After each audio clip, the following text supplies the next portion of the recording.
Shalom Uvracha, le passage du Tetzaïn Elul, le 16 Elul.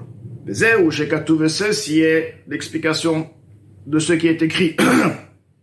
Tamid ene Hashem Elokecha ba, continuellement les yeux d'Akadosh Baruch Hu, ton tout-puissant, s'y trouvent, Shainaim, les yeux, lorsqu'on dit les yeux, Hem Kinuim, représentent les Amshachat ve'arat ora Chochma, la lumière de Chochma, l'influence, la clarté, le rayon de la lumière de Chochma de Hatzilut, chez la Chen Nikru Chachamim Ene Haeda, c'est pourquoi on voit que les Chachamim sont appelés Ene Haeda, les yeux de l'assemblée, car ceci représente la Chochma, car ils sont Chachamim, ils sont sages, donc on voit bien que la Torah, elle parle lorsqu'il dit, au lieu de dire Chachmei Haeda, les sages de l'assemblée, elle dit Ene Haeda, d'accord, comme on dit, donc on voit bien que les yeux sont liés avec la vision spirituelle, la compréhension.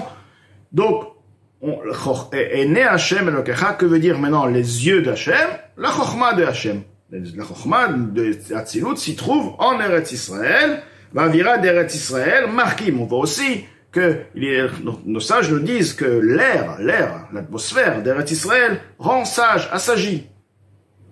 Qu'est-ce qu'on voit? On voit de là que quoi? On voit de là donc qu'Eretz Israël en elle, le concept de Chochma, du fait qu'Eretz Israël en elle est pénétrée par la Chochma, au point que la personne qui va en Eretz Israël devient sage. L'air, l'atmosphère assagit. Donc tu vois bien que la Chochma est née Hashem Elokecha ba. La Chochma d'Akadosh Baruch Hu se trouve dans Eretz Israël particulièrement. À partir d'Eretz Israël, ceci se propage dans le reste du monde. Mais étant donné que c'est le point de départ, donc la terre même, l'atmosphère même a en elle cette puissance, cette chokhma. C'est pourquoi on dit Avira d'Eretz Israël. Pourquoi l'esprit, pourquoi l'air d'Eretz Israël rend sage? Parce qu'elle a en elle le niveau de chokhma spirituel agit même sur la personne de manière à ce qu'il devient pachout, de manière littéralement plus chacham.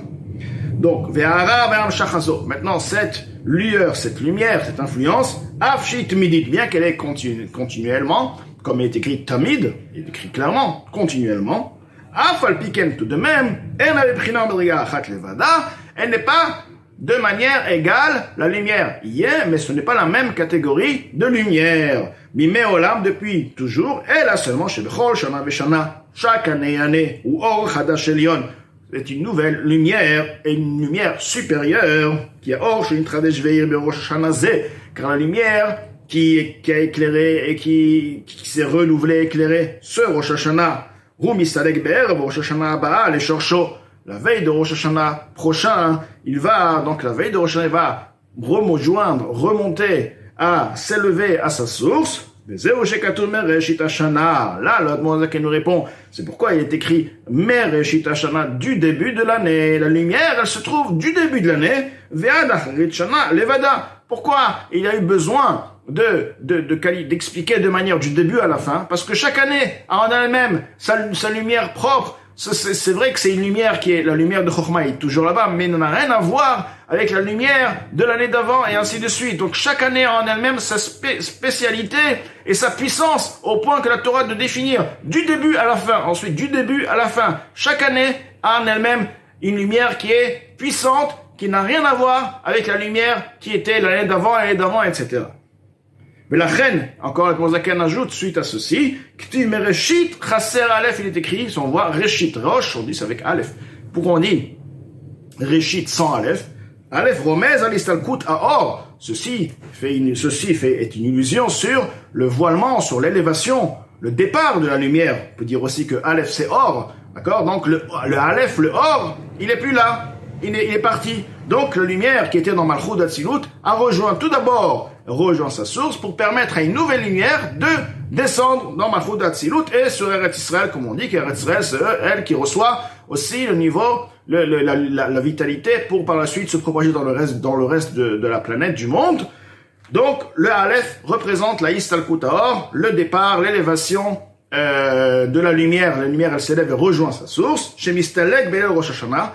Donc, cette lumière part et remonte la veille de Rosh Hashanah ad Acharat Kiyot. Et ceci, jusqu'à après les sonneries du shofar de Rosh Hashanah, Shiloret, Or Chadash Elionoter. Alors, une lumière nouvelle, une lumière supérieure descend. Chez Loaya Meiradain Meolam, cette lumière n'a jamais existé, n'a jamais éclairé depuis la création des mondes, depuis toujours.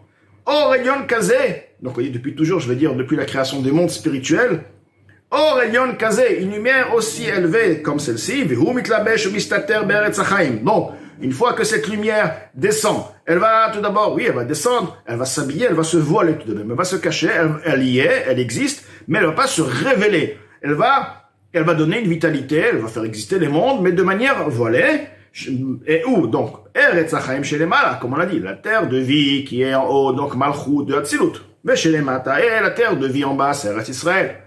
La Chayot et Kol Olamot, pour faire vivre à partir de cette lumière, bien qu'elle est voilée, mais elle existe et elle fait de manière voilée, si on veut, exister tous les mondes. Kol Mesher Shanazo, et ceci, toute la durée de cette année, de l'année. Ah, maintenant, Gilouya mais la révélation, sa révélation de ce voile, quand on comprend bien qu'une lumière révélée n'a rien à voir avec une lumière qui est voilée, ce sont deux catégories de la lumière est là, elle fait vivre, mais c'est autre chose. Donc la révélation de cette lumière, Taloui b'maaseh atartonim, elle dépend de l'action des inférieurs, ou srutam de leur mérite, ou tchuvatam de leur repentissement, donc de leur tchouva, ba'aseret yemei tchouva, durant les 10 jours de teshuva, vedaï la vigne est suffisant, tout ceci pour comprendre. Donc, la lumière, elle descend, elle va se voiler, elle va faire vivre les mondes dans cette situation, mais pour qu'elle puisse se révéler, ceci dépendra de la tchouva, des Bnei Israël et de manière générale de l'action des inférieurs, des êtres humains, et à partir de là, ceci permettra à cette lumière de se révéler. Donc là, l'Admor HaZaken explique tout ceci pour encourager les chassidim. On dit, vous voyez, une lumière qui descend tous les ans, cette lumière n'est pas la même. Tous les ans, c'est une nouvelle lumière. Nous aussi, tous les ans, nous avons besoin de nous renouveler par cet amour vers ceux qui habitent en Eretz Israël. Nous leur permettons d'exister, de vivre dans Eretz Israël. Il faut tous les jours, donc tous les ans, à nouveau, mettre la main à la poche et leur donner de manière à ce qu'ils puissent vivre de manière large en Eretz Israël.